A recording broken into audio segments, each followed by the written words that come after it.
Hi, this is Donniel Hartman and Yossi Klein Halevi, and this is, for heaven's sake, Israel at War, day 331. And today, 6 hostages were murdered.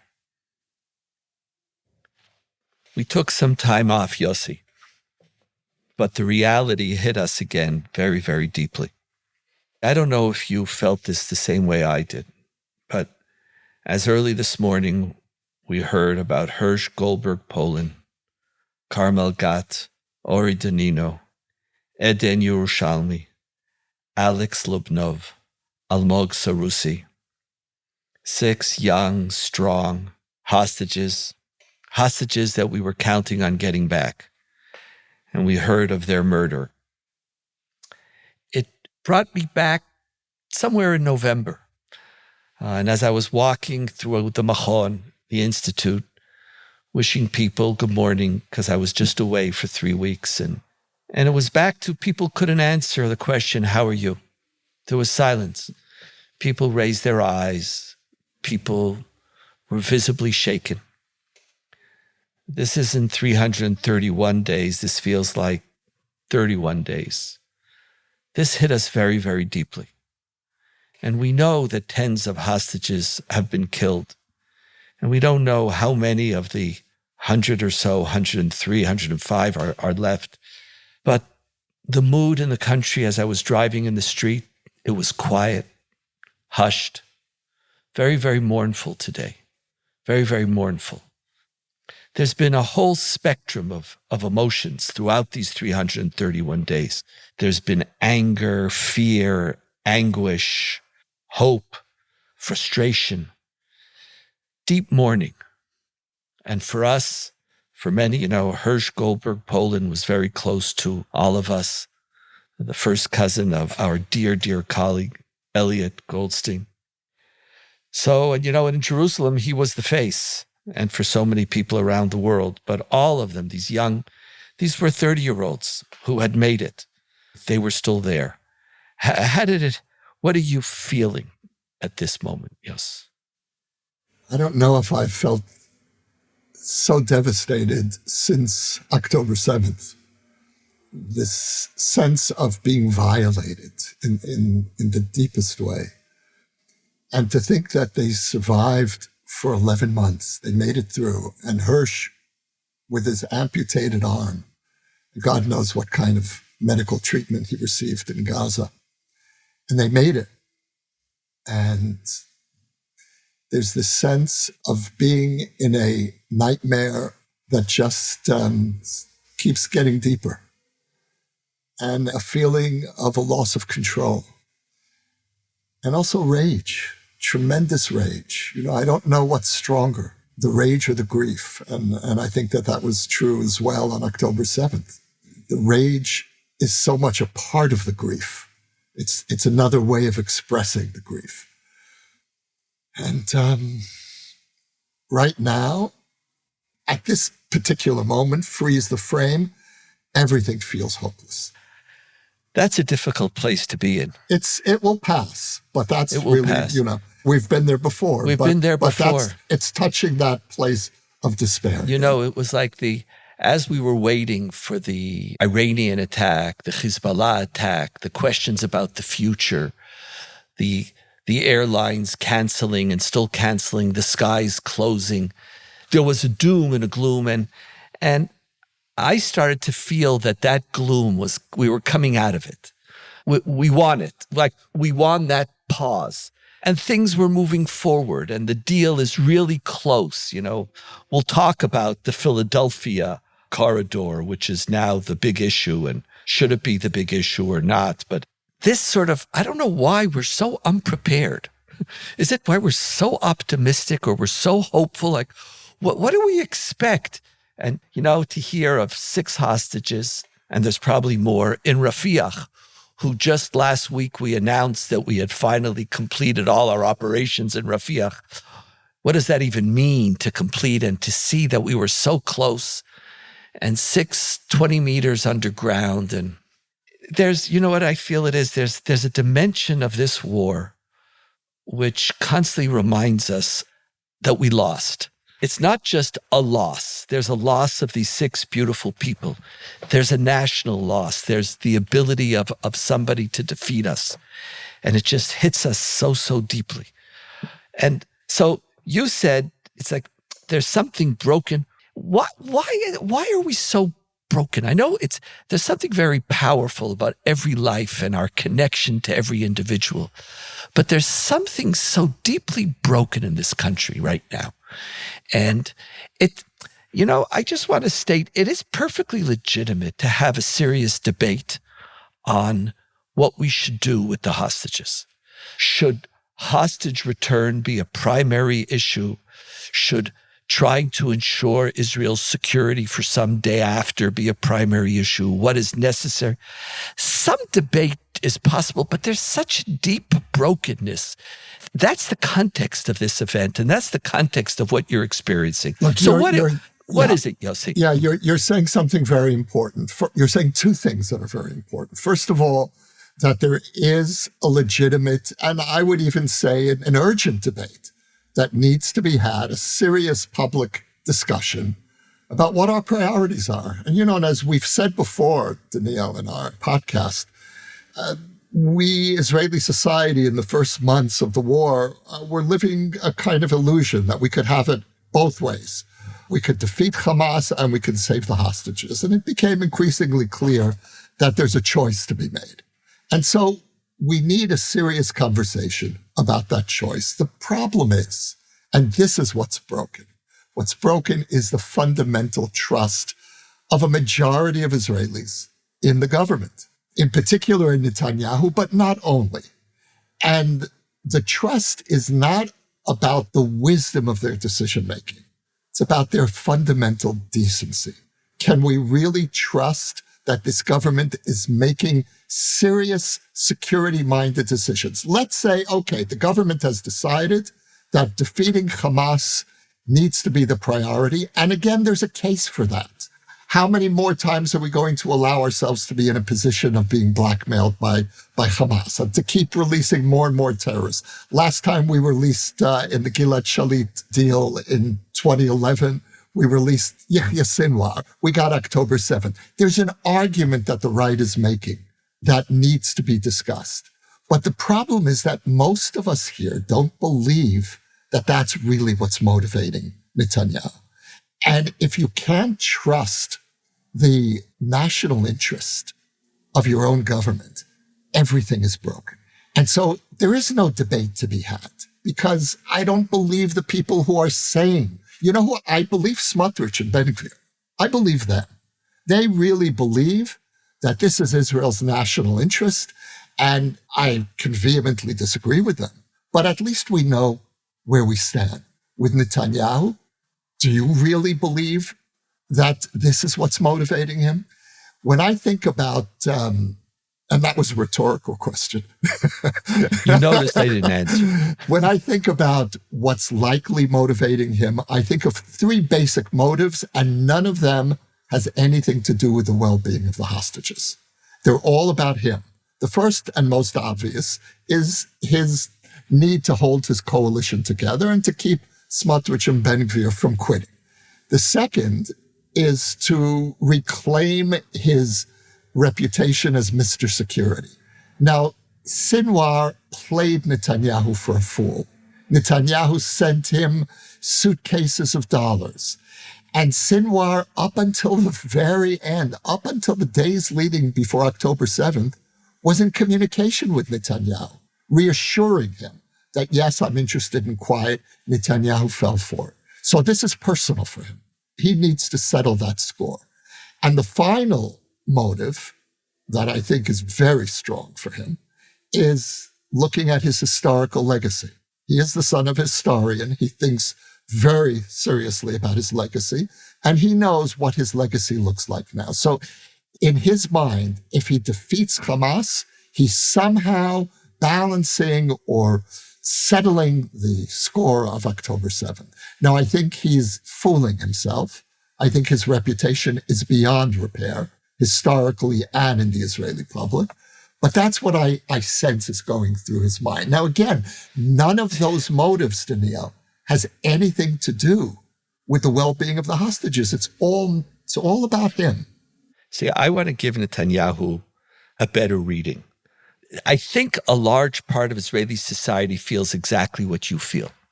And then to be in such a predicament when you have such a lack of faith and trust in your leadership is, many countries can have weak leaders. Israel can't afford, with all its dangers, to have these weak leaders. I think there's another issue. A leader who is fundamentally mistrusted. By the people. I think there's another part, which for me plays a more important role, but I'm not debating you. I hear you, and I know a lot of people feel what you're saying. For me, the reason why I'm angry and mournful and frustrated is that I think Netanyahu is still committed to a fantasy of victory. Now, you're claiming it's for his reputation. You're claiming it's for his historical position. You're claiming it's for his political interests. All of those, I'm sure, are true. But there is a segment in Israeli society which refuses to understand the implication and consequences of October 7th and the now 331 days. At what point do you understand that a complete victory is not achievable unless you want to do a Ben Gvir and Smotrich, in which case a complete victory looks something completely different. A complete victory is when we resettle Gaza. That's right. You've resettled it, then we've reversed completely the consequences of the disengagement. Doesn't mean that soldiers won't be killed, because if anybody's following the news, more and more soldiers today are being killed by snipers and roadside bombs. The Nitzarim corridor, which is basically going to be a death trap for Israeli soldiers on an ongoing basis. And so soldiers will die continuously. They have a notion of putting us back to 2005. I want to go back to a moment before the withdrawal from Gaza. Right. But that's them. Just like you, them I understand. But the mainstream Likud, whose ministers we don't hear at all. In some ways, they are the greater scandal than Netanyahu himself. Now, they are holding on to this notion that there's going to be this one thing that we're going to do, and that's going to bring us the victory. And so throughout the last 11 months, Yossi, you and I, we've talked about it. We've been talking about it since month 2, or at least I've been talking about it. You've had to suffer me. But what is this great victory, this ability to wipe out Hamas? So first it was we were going to destroy all the tunnels. Well, we're not even close to destroying maybe 30% of the tunnels. We're going to kill all of Hamas, destroy their army or their terrorist capacity. Well, for every soldier we kill, there's another one coming in. So we've killed many of their generals. Most of them are replaceable. We claim that their brigades are dysfunctional, but they don't need to fight as brigades. They're fighting now as small RPG units and sniper units, all of that. So we've seen this. So now we have the new messianic Garden of Eden. We're going to hold on to the Philadelphia corridor, that corridor next to the border with Egypt, which has hundreds of tunnels. And now, after I don't know how many months, we claim to have 80% of the tunnels, those tunnels which are fueling Hamas. The Philadelphia corridor, which we only started to talk about publicly somewhere in March or April. The army started in December. March, April, it became the reason for us moving into Rafah and all of the above.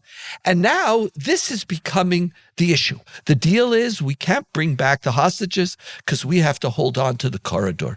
And I think part of what angers me is that if there was a chance for this complete victory, I could understand the debate.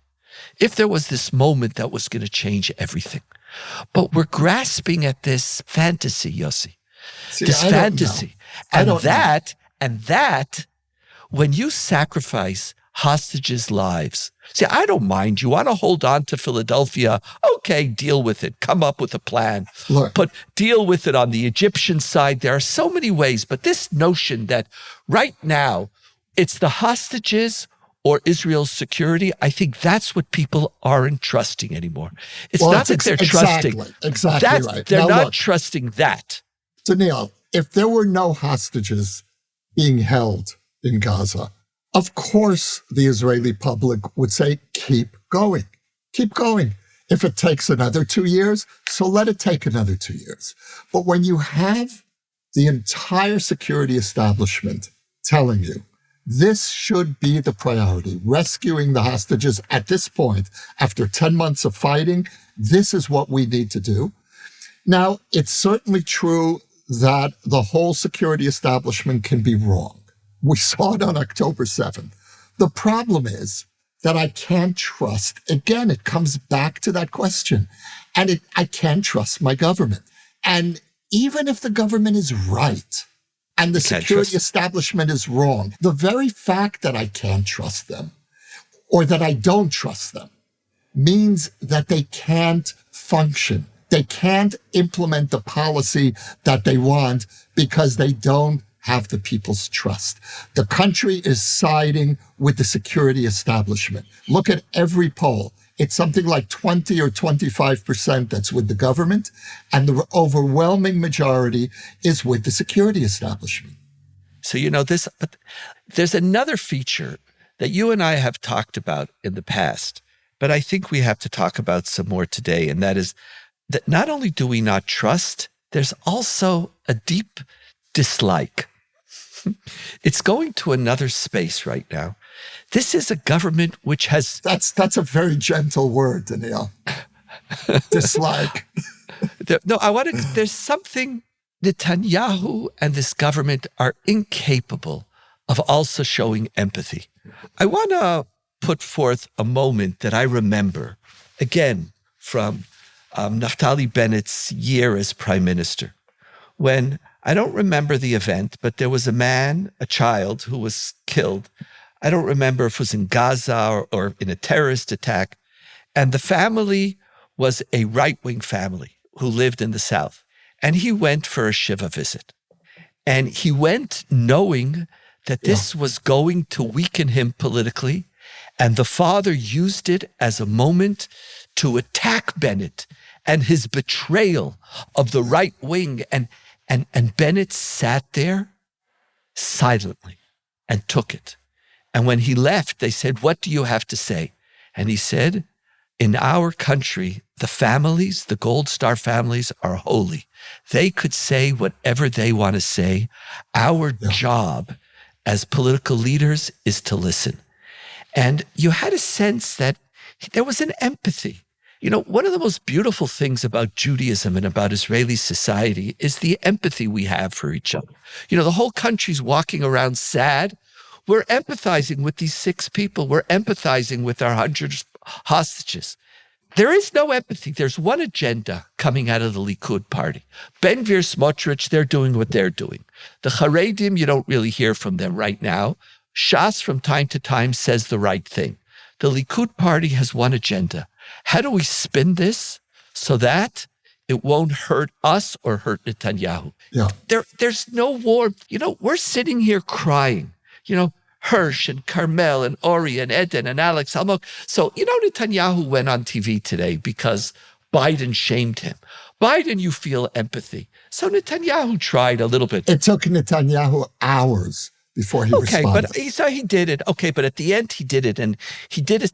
Like, there is the pain, the ability to feel, I'll trust your judgment. If you're asking me to sacrifice, if you see me and care for me. But I feel that I don't know if they've lost their humanity. They've lost their decency, their ability to empathize. And when that's there, not only do you distrust their policy, you distrust their humanity. Look, they've certainly lost their capacity for empathy. And Netanyahu's pathetic attempts to show empathy from time to time have just backfired. Do you remember when he had one of his rare meetings with hostage families, and one of the people there was a released hostage, and she was telling him about how she was tortured in captivity. And he said, yeah, I know what you mean, because when I was a soldier, I went through a simulation of the hostage situation and I was beaten and it hurt. And then he quickly, then he says, no, I'm not comparing. Of course, what you went through is much worse. But it was such a window into this blank emotional slate. But the truth is, Donniel, it's even worse than that. Oy. It's worse. It's worse because what the Likud, through its media, Channel 14 TV, and its radios, the radio stations that are aligned with the Likud, what the message that they've been conveying for the last months is that the hostage families are actually enemies of Israel. And you have Netanyahu supporters who have physically attacked the families who are demonstrating in the streets. And we've never been in a situation like this, where not only did Netanyahu fail to embrace the families, but his supporters were actively turning them into enemies. And of course, Netanyahu never said a word. This is what we're dealing with. This is the brokenness. So Yossi, in many ways, as I'm hearing you talk, do you know what it reminds me of? It reminds me of the days after October 7th, 8th, 9th, 10th, 11th, where Israeli society is expressing the most beautiful parts of our country. The love, the humanity, the care. They're talking about shutting down businesses tomorrow. Movie theaters are shutting tonight. Theaters are shutting down, and plays and businesses. This is a country which is, if on October 8th we had to find the resources to equip our soldiers, today we're calling on the resources to mourn with each other, to stand with each other, to feel. I know right after this podcast, I'm going to a demonstration in Jerusalem.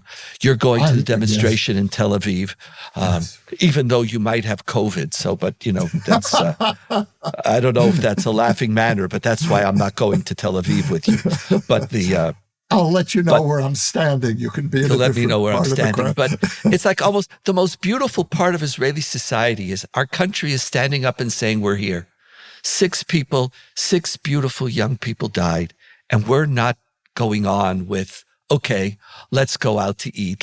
Israeli society has rebounded so many times since October 7th.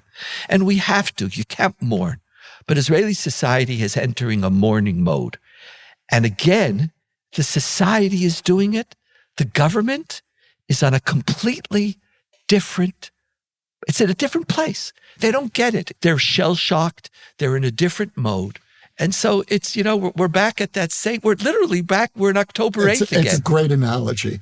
And what I felt after October 7th, the immediate aftermath of October 7th, was that this was the moment of the maturation of Israeli society, because we mobilized ourselves. We didn't wait for the government. Nobody looked to the government to tell us what we should be doing. We all knew. This is another one of those moments, except now, and this is the political implication of this moment, is that all of this Israeli sense of solidarity and goodwill is being turned against the government. You hear things that people are saying that we haven't heard since October 7th. The families of the hostages are saying Netanyahu killed them. Netanyahu's a murderer. Now, that's very, very tough language, but that has political consequences. And what I'm feeling for the first time since October 7th is that the rage is so profound and there's such a sense of revulsion against this government that I feel something can move in a way that seemed impossible before. I don't trust rage, and I don't like it. I don't trust it. I don't trust hatred, but righteous rage has its place. No, I understand. Oh, it has its place. I don't know if rage creates societal change. I think part of our challenge when we're looking now, so where do we go from here? Where do we go? For both of us, it's evident that we need a new election. The country doesn't trust its leadership, and the challenges in front of us are so great. But I think we're going to have to go beyond rage to something. Maybe the hostages, it's not the rage at the government, but the sense of solidarity, of care, of a vision of a different Israel that we want to claim. It can't just be anti-government, Yossi. It can't. There has to be a larger calling that's going to bring people out, because rage activates rage. Mournfulness is not rage. They're not the same. So why, you know I am smiling. Because you and I, every few months, we have the same argument. Really? I don't remember. I don't remember. And so I'll refresh your memory. When you say we need more than rage, we need a vision, my response is yes, we need a vision. But in order to get to the point where we can begin to conceive of a vision, we need to bring this government down, and it will only be brought down with righteous rage. And I think this is an opportunity. This is one of those moments that have been all too infrequent. It will pass. But I sense that the public today, literally today, is galvanized in a way that it hasn't been before. I know. And that gives me hope. And then, Donniel, I will be more than happy to hand the microphone over to you and to get the vision thing down, as George Bush called it. I hear you. It's interesting to think about what causes these societal this tipping point. Our job now, in many ways, I had hoped that we were in another place. Part of what we knew this coming year was going to be about was the transformation of Israeli society. And we'll have plenty of time. But maybe, today's a day of mourning for Hersh, Carmel, Ori, Eden, Alex, Almog, for beautiful lives that were cut short, for people who survived heroically and were just murdered, for their families who held on. I was closest, and you were too, Eliot, who superhuman efforts to give Hersh a name and a place, and his parents and all of that. And so today is a day of mourning, and tomorrow will be a day of funerals, and the day after will be a day of mourning. And I know the rage has to be there, but there's also something deep about the mourning, the humanity, the tragedy, and the tragedies that are continuing to hit us as a people. These are difficult times. Yossi, thank you for being with me. And it's good to be back, Donniel. Good to be back together. I wish it was under different circumstances. And to our audience, have strength, and let's remember these 6. Hopefully they'll be the last 6, and hopefully a deal will be signed as soon as possible, so whoever is still alive could be brought home. Be well, my friends. You can now sponsor an episode of For Heaven's Sake, Israel at War. The link to donate can be found in the show notes or at shalomhartman.org/For Heaven's Sake. We will acknowledge your gift on a future episode. For more ideas from the Shalom Hartman Institute about what's unfolding right now, sign up for our newsletter in the show notes or visit shalomhartman.org/Israel at War.